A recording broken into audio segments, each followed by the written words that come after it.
seja muito bem-vindo à última aula do nosso curso, onde nós iremos guiar você em direção aos primeiros passos dentro da área de dados. A gente sabe que o primeiro passo é sempre o mais difícil, e às vezes parece que existem ferramentas demais, assuntos demais, possibilidades demais, né? E é normal não saber por onde começar. Então, a ideia da aula de hoje é justamente organizar um pouco mais esse caminho.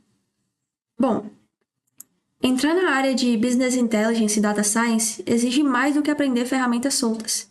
Como eu já disse na aula anterior, ferramentas são importantes, claro, mas elas fazem muito mais sentido quando estão apoiadas em uma base sólida.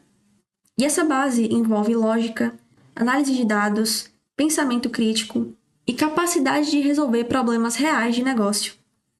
Outro ponto importante que aparece aqui é a união entre conhecimento técnico e comunicação clara.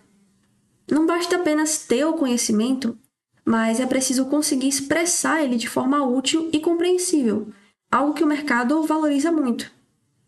E além disso, a inteligência artificial vem aparecendo como um diferencial competitivo enorme. Mas esse diferencial ele não está apenas em usar a IA só por usar.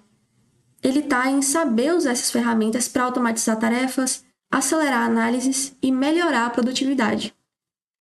Mas antes de pensar em qualquer ferramenta, é essencial também entender a base.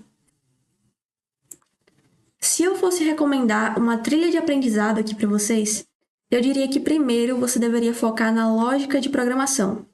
Porque antes mesmo de pensar em projetos avançados, modelagem ou ferramentas específicas, é importante desenvolver o raciocínio lógico. A lógica, ela ajuda a quebrar problemas em partes menores, entender padrões e construir soluções de forma mais organizada, sabe? E aí depois, você poderia avançar para estruturas de dados, como listas, dicionários, filas e pilhas. Talvez esses nomes pareçam um pouco mais técnicos no primeiro momento, mas a ideia central aqui é simples também. É apenas entender como os dados podem ser organizados dentro de um programa. Em seguida, aparece a organização de código. Escrever um código limpo, reutilizável e bem documentado é um ponto muitas vezes subestimado por quem está começando. E por fim, matemática e estatística básica. Ter noções de média, desvio, proporção, tudo isso acaba sendo bem relevante, principalmente à medida que a pessoa vai avançando no conteúdo. E esses fundamentos são o alicerce para qualquer caminho que você quiser seguir posteriormente. Agora, depois dessa base, aí sim entram as linguagens e ferramentas que vão ajudar a colocar tudo isso em prática. A gente já falou várias vezes sobre todas as ferramentas que aparecem aqui antes, então eu vou só reforçar rapidamente. Se você quer se aprofundar em Business Intelligence, foque em Excel, SQL e Power BI ou Tableau para a criação de dashboards e visualizações. E para Data Science, foque em Python, que é ainda a principal linguagem utilizada na área, e em bibliotecas como Pandas, NumPy, Matplotlib. Foque também em Jupyter para ambiente de análise e, novamente, em SQL. Além disso, quando se fala em controle de versão, Git e GitHub são ferramentas indispensáveis. Quando vocês já estiverem aí fazendo seus próprios projetos, essas ferramentas vão servir muito para versionamento de código, por exemplo, ou seja, para te ajudar a ter um histórico mais organizado de todas as principais alterações que você fizer no seu código. Colaboração em projetos, ou seja, se você estiver trabalhando com outros programadores em um mesmo repositório, o Git vai te ajudar a controlar e organizar mudanças feitas por diferentes pessoas. E a apresentação de portfólio. Hoje em dia, o GitHub funciona também como um tipo de vitrine profissional. Muitos recrutadores e profissionais da área olham para o seu GitHub justamente para ver os projetos, a organização, a consistência e levam tudo isso em consideração na hora de contratar. Então, saber mexer com essas duas ferramentas pode fazer toda a diferença na hora de conseguir um emprego. Depois disso, uma outra etapa importante é entender que a área de dados é muito ampla e que, por isso, em algum momento você provavelmente vai começar a se identificar mais com algum campo específico. Na parte de BI, por exemplo, normalmente se trabalha mais criando dashboards, modelando dados para relatórios, fazendo processos de ETL que é uma sigla em inglês para extrair, transformar e carregar dados, e acompanhando indicadores chaves, ou KPIs. Isso mostra um caminho mais voltado para organização, acompanhamento de métricas, visualização e suporte à tomada de decisão, com base em dados já estruturados. Já na parte de Data Science, o foco é mais em análise exploratória de dados, Machine Learning, principalmente com modelos preditivos, que são aqueles que utilizam algoritmos e dados para identificar padrões e prever tendências futuras, tratamento e limpeza de dados para criar modelos, e estatística aplicada. Ou seja, é um caminho que tende a aprofundar mais na modelagem, experimentação, análise quantitativa e até na estruturação dos dados em si. Agora, tendo esses dois caminhos em mente, é importante ressaltar que, primeiro, esses não são os únicos tipos de especialização possíveis dentro da área de dados. Como eu já disse antes, essa é uma área enorme e esses são apenas alguns exemplos que a gente trouxe aqui para vocês. E segundo, uma pessoa não precisa decidir qual caminho ela vai seguir logo de cara. Essa escolha de especialização ela vai acontecendo com base no seu contato real, com os conteúdos e com a prática, então não precisa se pressionar em relação a isso. Agora aqui, a gente tem um mapa mental com algumas estratégias mais específicas sobre como se destacar tanto na área de dados quanto na área da tecnologia de modo geral. Esse material ele vai estar disponível para download na descrição desse vídeo, caso vocês queiram analisar o mapa com mais calma, mas eu vou ressaltar aqui apenas algumas das principais dicas que a gente ainda não falou sobre.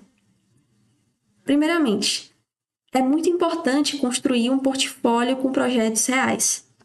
Eu estou reforçando isso aqui porque esse eu acho que é um dos conselhos mais comuns para quem está começando, mas é um conselho muito válido. Para começar, não precisa ser nada muito grandioso, sabe?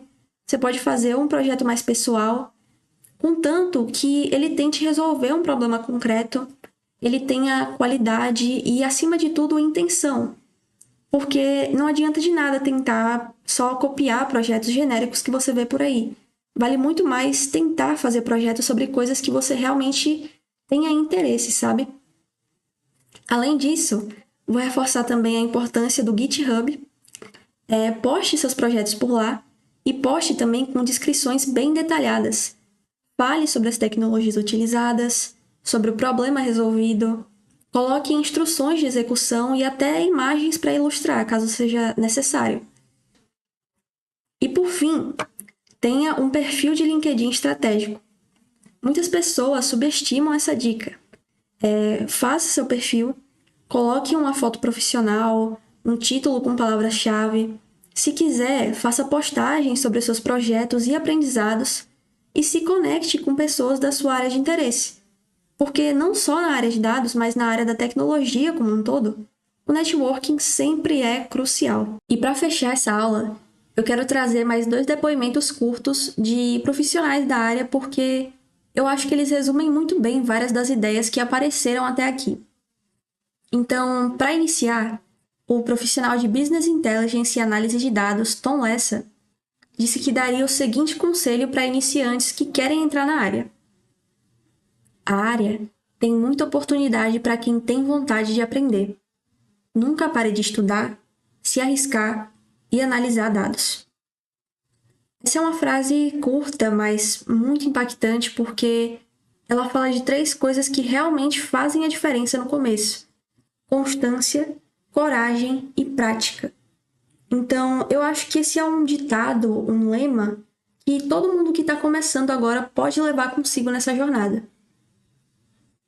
E nesse último depoimento, a graduanda em Análise e Desenvolvimento de Sistemas e Sistemas de Informação, Mariana Gonçalves, diz: possua uma base sólida nos conceitos e na prática. Explore diferentes ferramentas e métodos, programação, exercite suas soft skills e construa um portfólio que sempre mostre suas competências. Você, assim, já vai estar um passo à frente em comparação a uma boa parcela de profissionais. Esse conselho, ele conversa diretamente com tudo que a gente viu ao longo dessa aula, né? base sólida, prática, ferramentas, portfólio. E isso só reforça que entrar na área de dados não depende de um único fator, e sim de um conjunto de habilidades e da capacidade de mostrar o que você sabe fazer. Então, esse conselho, ele serve também como um lembrete de que o crescimento na área ele pode ser gradual, mas ele fica muito mais forte quando existe intenção e consistência em cada passo do caminho. E é isso, gente. A nossa aula vai ficando por aqui, e com isso também se encerra o nosso curso. Ao longo dessas aulas, a gente passou por conceitos introdutórios, fundamentos, ferramentas, análises práticas e agora também por uma visão mais voltada para a carreira e possibilidades. Mas tudo isso é só o começo. A ideia desse curso foi justamente oferecer uma introdução acessível e prática sobre a área de dados, que é uma área muito ampla que engloba todo um universo de possibilidades. Então, eu espero que esse curso tenha ajudado você a entender melhor esse universo e talvez até a enxergar o seu próprio caminho dentro dele. Só de chegar até aqui, você já está à frente de muitas pessoas que nunca nem deram esse primeiro passo. Então, muito obrigada pela atenção e por terem acompanhado até aqui. Em seguida, a gente preparou também uma aulinha adicional com alguns depoimentos em vídeo e em áudio de profissionais da área, com mais dicas e experiências extras. Eu recomendo vocês irem lá dar uma olhada. E é isso. Até a próxima!